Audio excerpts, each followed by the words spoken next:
Hygiene maintain खालायै बुबाग्राखर आगलियो ट्रीट बेंडर रकनो चामुं फाल्लानै दागिमुं रखा आगरतला म्युनिसिपल कॉर्पोरेशन मेयर तेसेवन रामनगर कन्स्टिट्युएन्सी एमएलए दीपक मजुमदार क्राक शालो स्मार्ट सिटी प्रोजेक्ट नि बिशिंगतै बुबाग्राखर आगलिनि सुकान्त एकाडेमियो टेम्परारि फूड बेंडर रकनि बागै हेल्थ चेकअप तै फूड सेफ्टी तै एवारनेस कैम्प खालायमुंगो मानजागै अ दागिमुं रखा मेयर दीपक मजुमदार और शालो कैम्पो फाइमानजा फाइका आगरतला स्मार्ट सिटी प्रोजेक्ट नि सीईओ डॉक्टर शैलेश कुमार यादव न खबई जुदा जुदा आदंग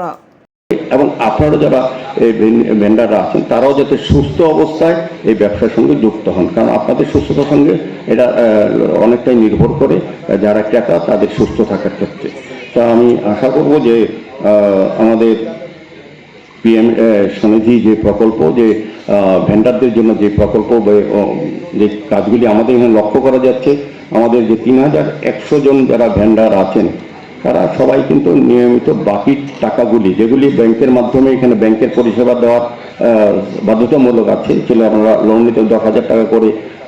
সরকার এটা ব্যবস্থা করেছেন ব্যাংকের মাধ্যমে। যারা 10,000 টাকা পরে পরিশোধ করবেন তারা 20,000 পাবেন, 20,000 পর 50,000 পাবেন, সেভাবে আপনাদের ব্যবসা বৃদ্ধি করতে পারবেন। কিন্তু অনেকেই 10,000 নেওয়ার পর আর জমা দিতে চায় না, এটা একটা ব্যাড প্র্যাকটিস। সেই জায়গাটা আপনাদের যারা নেতৃত্বরা আছেন, বিপ্লববাবু অনেক সময় চেষ্টা করেন আপনার সঙ্গে আলোচনা করেন, উনি এখনো বলেছেন আলোচনা। তো আমিও বলবো যারা আপনারা সবাই একসঙ্গে কাজ করেন তো এটা বলবেন, কারণ আপনাদের জন্য কিন্তু কয়েকজনের জন্য অন্যদের কিন্তু ব্যাংকের থেকে পরিষেবা পাওয়ার ক্ষেত্রে অনেকটা অসুবিধা হয়ে যায়, ব্যাংক আপনাদের উপর বিশ্বাস হারিয়ে ফেলে। তো আমাদের সঙ্গে অনেক সময় ব্যাংক ম্যানেজারদের বিভিন্ন ব্যাংক সংগঠনের কথা হয়, তারা কিন্তু এই কথাটা বলেন। শুধু আপনাদের ক্ষেত্রে না, সমস্ত ব্যবসায়ীদের ক্ষেত্রে বা জনগণের ক্ষেত্রে লোন নেওয়ার পর লোন পরিশোধ করা, যে যতটা আগ্রহ লোন নেওয়ার সময় থাকে পরিশোধ করার ক্ষেত্রে, তখন তাগদা দিতে হয় ব্যাংকের কর্মচারীদের বা ব্যাংক অফিসারদের। সেক্ষেত্রে আমার মনে হয় আপনাদের ছোট ব্যবসাকে বড় করার ক্ষেত্রে ব্যাংকের যে টাকা আপনারা নেবেন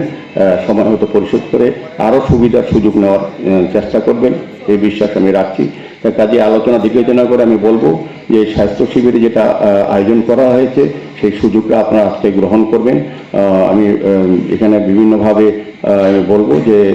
এই আয়োজন করা হয়েছে, এখানে দেখেছি যে ডেন্টাল, মেডিসিন বা অন্যান্য বিষয়ের উপর ডক্টররা এসছেন। তা আপনারাও আপনাদের স্বাস্থ্য পরীক্ষা করে নেবেন যাতে